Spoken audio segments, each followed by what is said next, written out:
Court Reporter with Stovall and Associates. Good evening. Welcome to Stovall and Associates Court Reporter.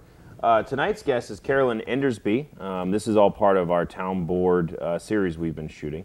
So anyway, thanks for being on tonight. We do appreciate it. Oh, it's my pleasure. Thank you. I've been looking forward to you coming on. In fact, we've had some interactions, and I know that you're very heavily involved with lots of different community projects, in addition to what you're doing on the town board. So we could probably go much longer than a half an hour, but unfortunately, it's what we have tonight. So anyway, get right into it. First thing I really want is, as far as the viewers to know, could you give us a little background as far as how you came to Pahrump? What did you do before you got here, and why did you get involved in local government? I'll try to do that in a very short sentence, okay. Or a couple of sentences. But basically, it was traveling through to go to Death Valley, like so many other people. We're previous RVers, would love to continue doing that, but that's how we came. Through full-time RVing, we ended up here and looking around for a couple of weeks and found a property that we fell in love with and fell in love with the valley and bought it. After selling a home up in Carson City. So when was that? That was back in, 2004. Okay. And we've been here since then, and love it. Just. Do you still do the RVing at all, or? Well, we did up till a couple of years ago when our RV kind of gave out. Well, you could put. Decided, well, I guess travel will have to be in a car now. Yeah, there you go. Better gas mileage, certainly. Yes. So what did you do past professional life? I mean, we've always been in public service. Is this something that you've always been engaged in since schooling, or, I mean? I've always been involved in volunteer work. I come from a family where my mother has been a volunteer. My father was a union steward and active in sports. Up until the age of 65, he did refereeing for AYSO. So we just have that in us, I presume, of being volunteers in the community. And along with that, raising my children, I found that was the way that I could really help them. And I helped start a private, well, it wasn't private, it was a parent education type of nursery school called the parent participation type. And then from there I started another nonprofit school that was for developmentally disabled adults and youth.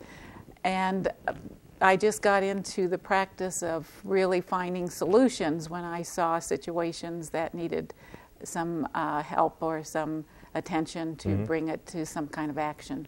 So you've always felt that the service of the public, whether through nonprofits or serving with local government types of positions, is just something that's been a part of your life. You grew up doing it. And you know what, in fact, I can vouch. I feel the same way. I know that growing up myself, a lot of opportunities were presented by my parents to allow for us to give back to the community. And there's a special feeling that you get of complete, self-sacrifice in certain ways. I mean, it really is something that I think there's a huge benefit personally, outside of what you're doing for others too. So. Yes. Yeah. In fact, I found really my volunteer work was usually more fulfilling than my work life. Right. And I certainly have worked all my life, retired for a number of years now, but certainly find that volunteer work and help in the community is really a fulfilling thing that you can do to bring yourself out and be a part of a community. Sure.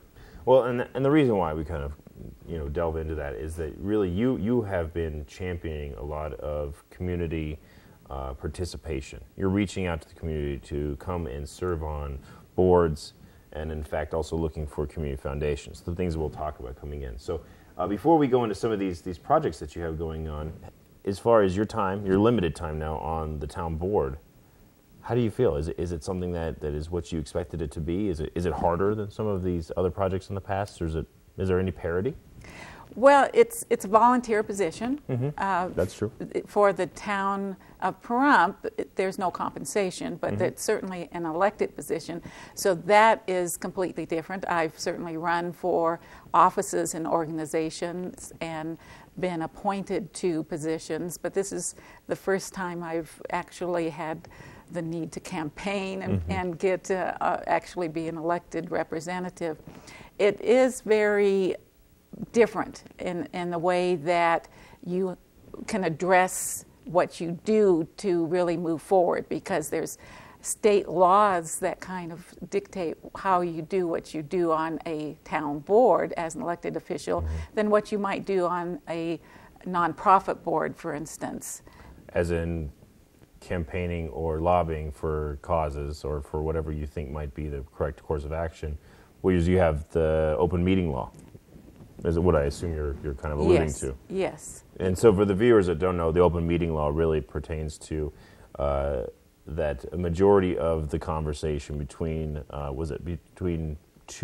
more than two town board members must be done in the public eye. Yes. That's correct. Yes. So, and in fact, I think it's something that can lend to slowing down the process, but also it's very important that the town is, or the public is involved in those discussions. Absolutely, yes. And the transparency is very important. Absolutely. And that's, and really no matter what board you sit on, that accountability and credibility are really two things that you really are important and need to be strived for the board and for the individual. To be accountable, which is the transparency, and to be credible so that you're reasonable and responsible in how you act. And that, I again feel, is important in any board, but certainly when you're an elected official, it's, to me, even more important. Well, we're going to take our first quick commercial break, and then we'll come back. We'll start talking about some of these boards that you've been actively involved as far as promoting, and then also the idea of having a community foundation, which is, I think, a fantastic one. So we'll be right back after this first commercial break. Court Reporter with Stovall and Associates.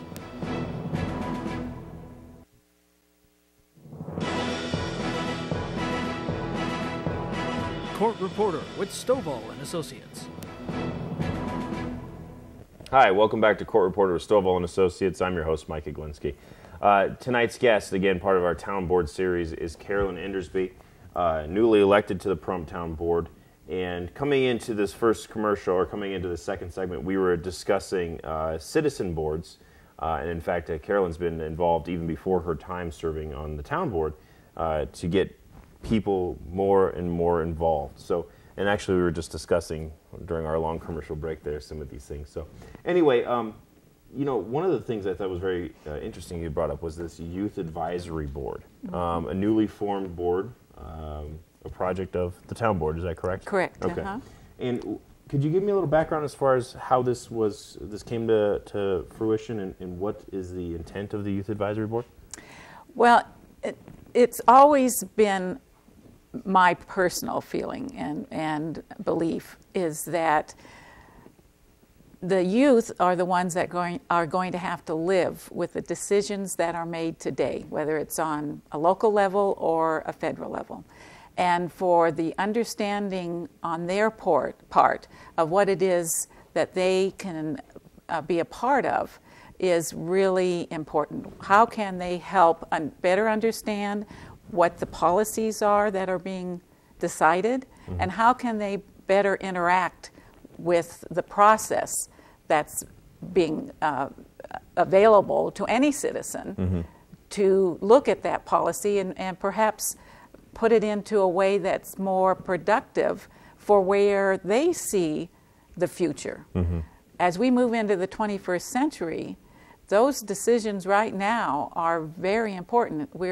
We're in an economy now that's quickly changing, and to be a part of that change, I think, is vital for youth to do.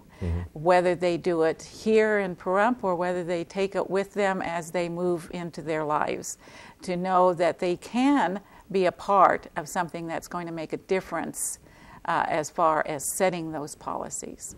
Now, let me ask you this: when you propose to somebody to serve, say, for instance, on the Youth Advisory Board, is there coaching involved as far as how they can best serve their constituency? And in this case, would be somebody under the age of 18 living in Pahrump, or do you guys basically give them the structure and let them roll with it?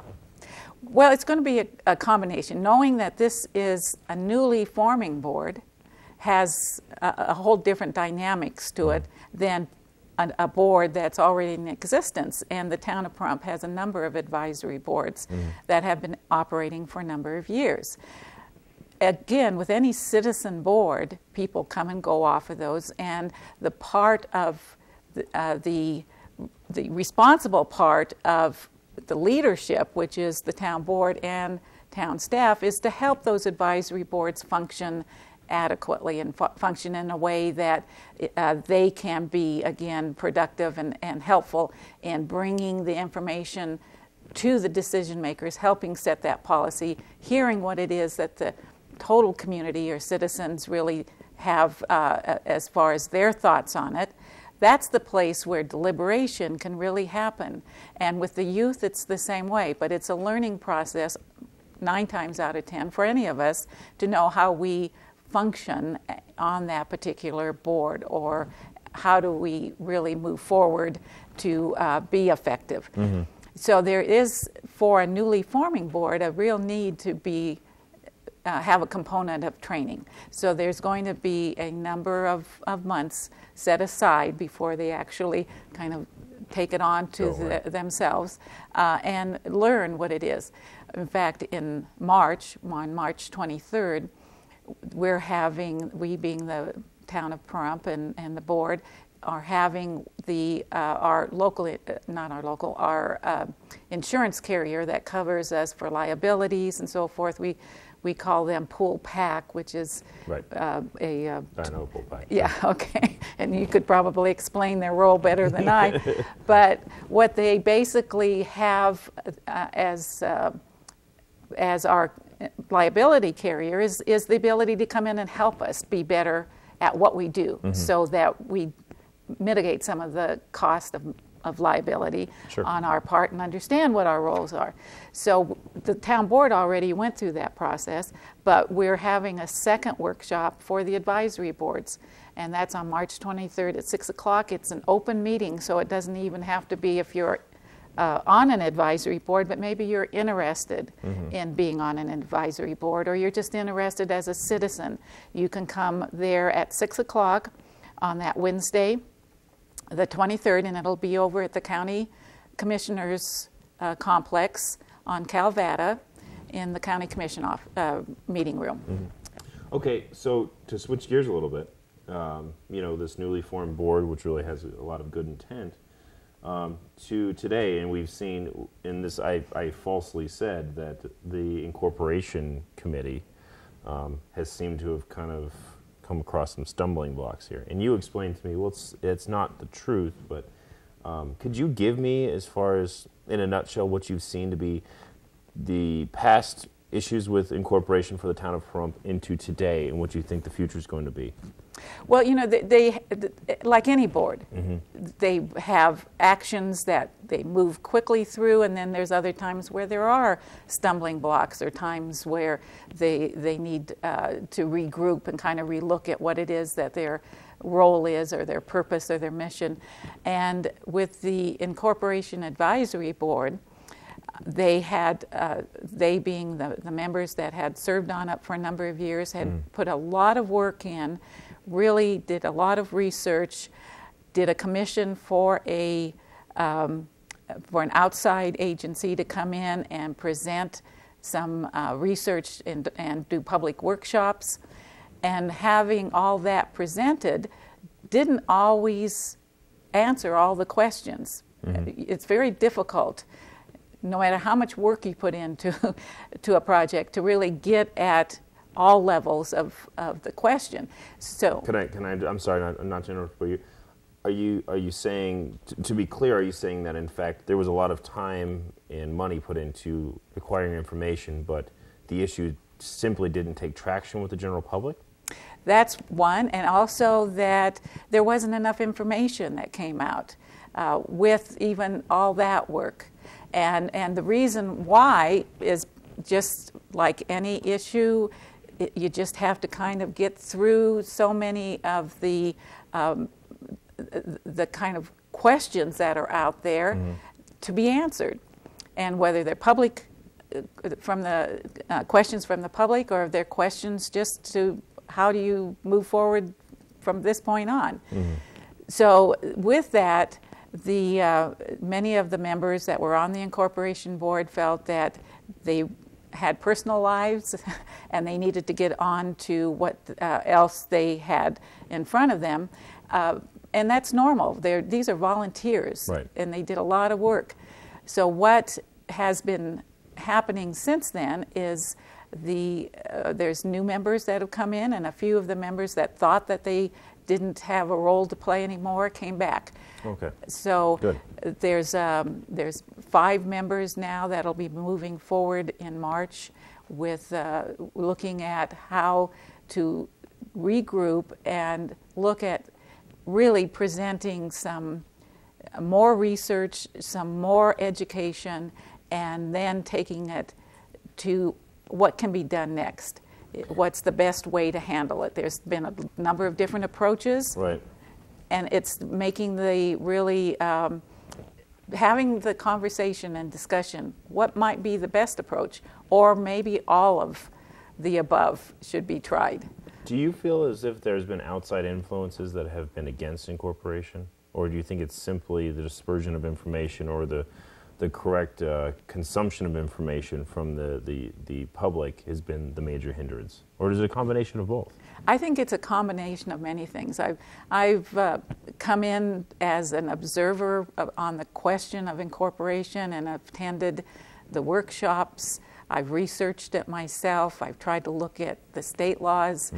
There's many components as to why or why not a community would want to be a municipality, right, and why you should stay the way you are, or maybe not even be. right.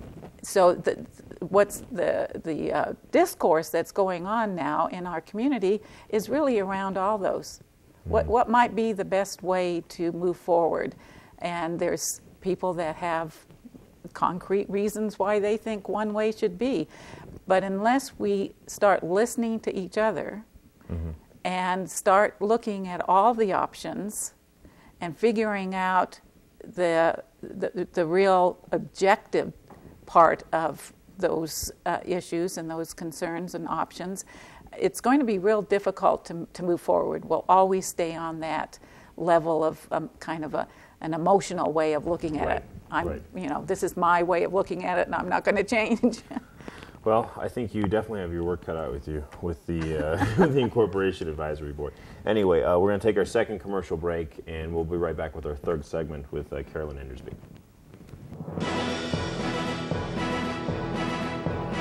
Court Reporter with Stovall and Associates.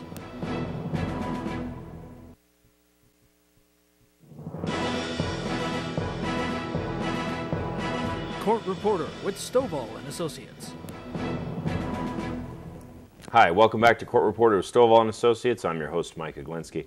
We're here with our final segment with Carolene Endersby of the Pahrump Town Board, part of our Town Board series that we've been running.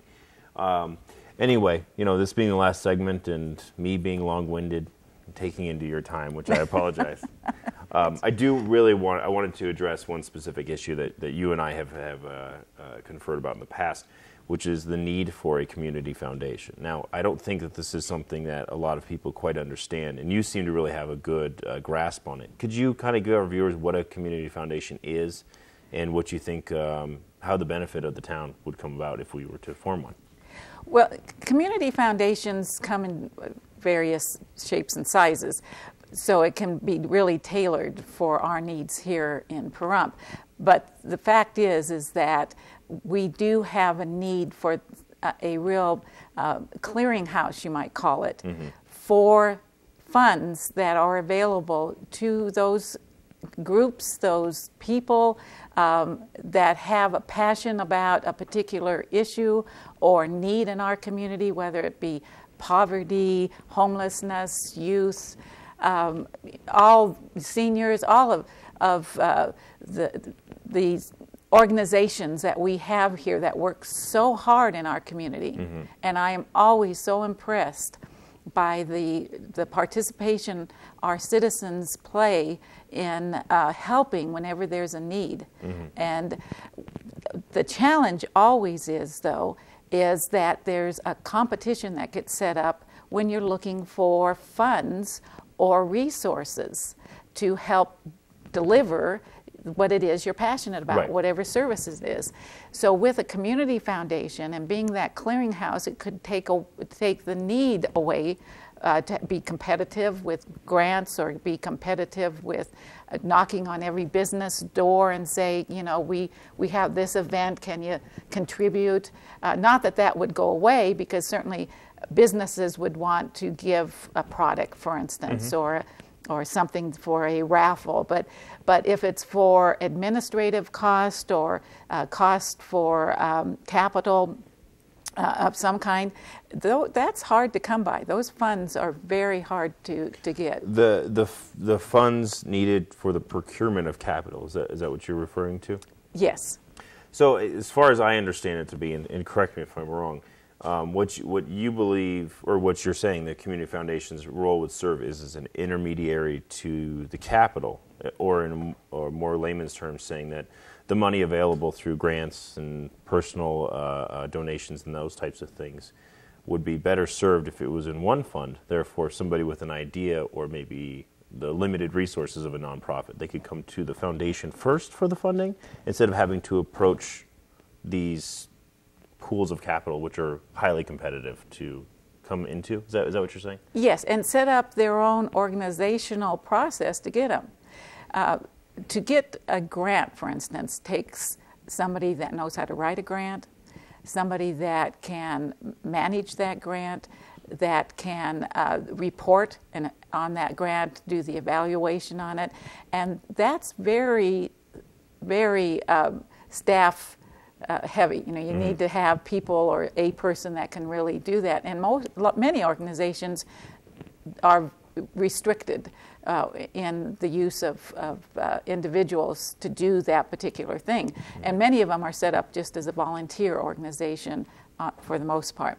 So to have a community foundation that would be that entity that would research for those grants and bring it out to the community that this pool of money is available, and maybe even have a grant writer on staff, right, that would write that grant and then have it specific for that organization or for that purpose, would be extremely helpful in keeping the services available in our community.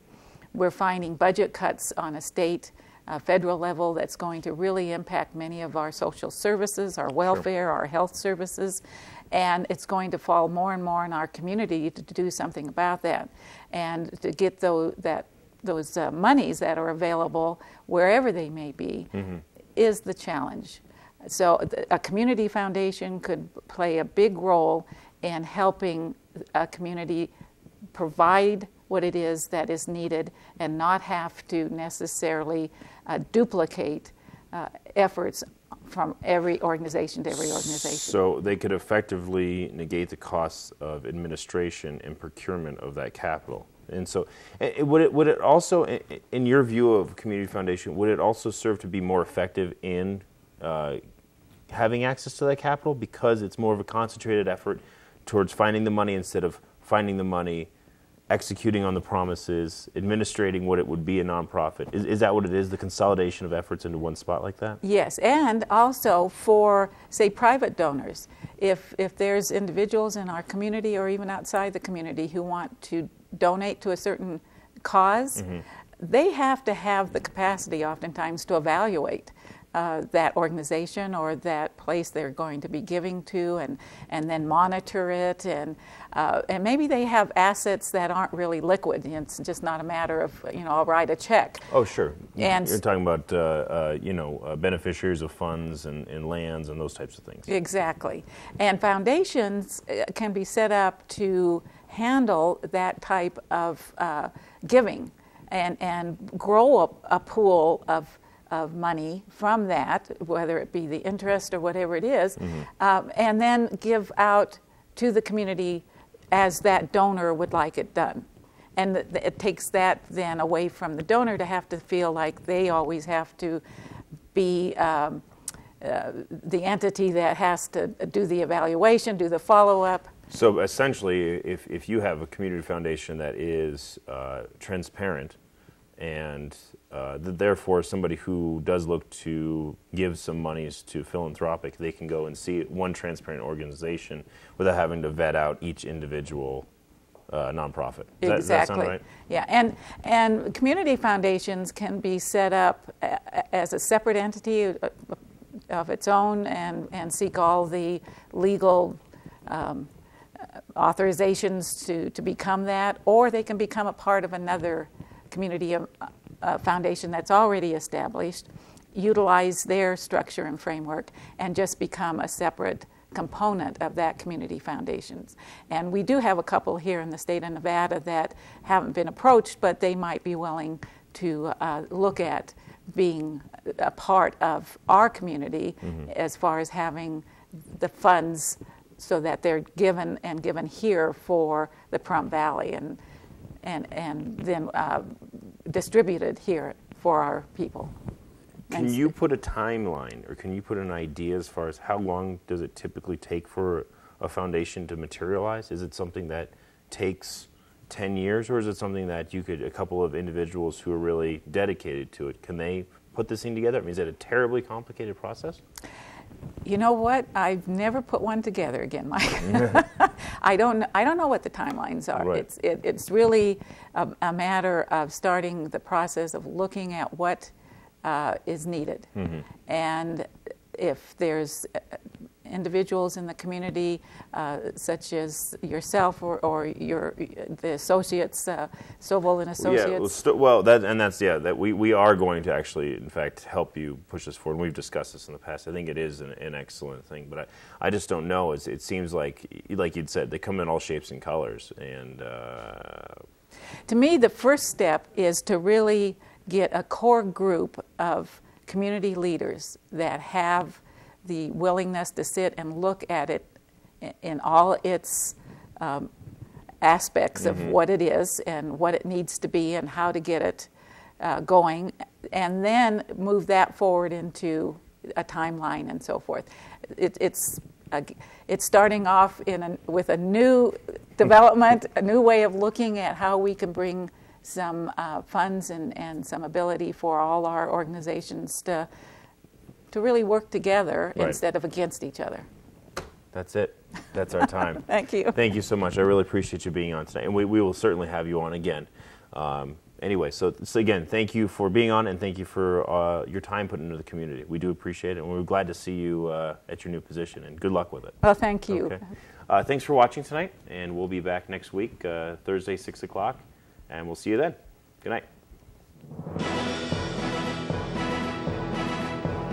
Court Reporter with Stovall and Associates.